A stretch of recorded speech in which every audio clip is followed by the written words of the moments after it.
விக்ரம் படத்தின் வெற்றியை தொடர்ந்து கமல் பல படங்களில் நடிக்க கமிட் ஆகி வருகின்றார். ஷங்கரின் இயக்கத்தில் இந்தியன் 2 திரைப்படத்தை மீண்டும் துவங்கிய கமல் பிரபாஸின் நடிப்பில் உருவாகும் கல்கி திரைப்படத்தில் சிறப்பு தோற்றத்தில் நடிக்கவும் கமிட் ஆகினார். அதைத் தொடர்ந்து மணிரத்னம் இயக்கத்தில் தக் லைஃப் என்ற திரைப்படத்தில் நடித்து வருகிறார். நாயகன் என்ற மாபெரும் வெற்றி படத்திற்கு பிறகு இக்கூட்டணி மீண்டும் இணைந்திருக்கிறது.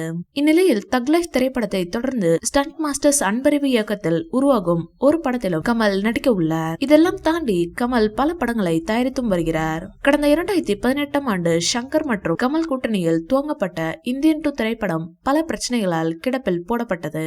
பலரும் இப்படம் கைவிட்டதாக நினைத்துக் கொண்டிருந்த நிலையில் கமல்ஹாசன் மீண்டும் இப்படத்தின் படப்பிடிப்பை துவங்கினார். இதையடுத்து 2022ஆம் ஆண்டு மீண்டும் இந்தியன் 2 படத்தின் படப்பிடிப்பு துவங்கியது.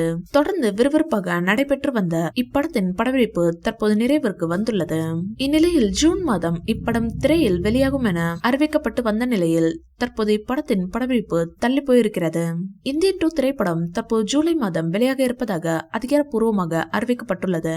இதைத் தொடர்ந்து இப்படத்தின் ப்ரமோஷன் வேலைகளை படக்குழு துவங்கியுள்ளது. அந்த வகையில் ஜூன் மாதம் இப்படம் இசை வெளியீட்டு விழா மிக பிரம்மாண்டமாக நடைபெற இருக்கிறதாம். இந்த விழாவிற்கு நடிகர் ரஜினியை சிறப்பு விருந்தினராக அழைக்க படக்குழு முடிவெடுத்துள்ளதாம். ஆனால் நடிகர் ரஜினி இவ்விழாவிற்கு வர மறுத்திருப்பதாக தகவல்கள் வருகின்றன. இந்தியன் 2 விழாவில் கமல் ரசிகர்கள் தான் இருப்பார்கள்.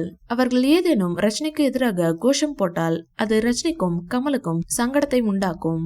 எனவே தேவையில்லாத பிரச்சனை எதற்கு என்பதற்காக தான் ரஜினி இந்தியன் 2 விழாவிற்கு வர மறுத்திருப்பார் என தெரிகிறது.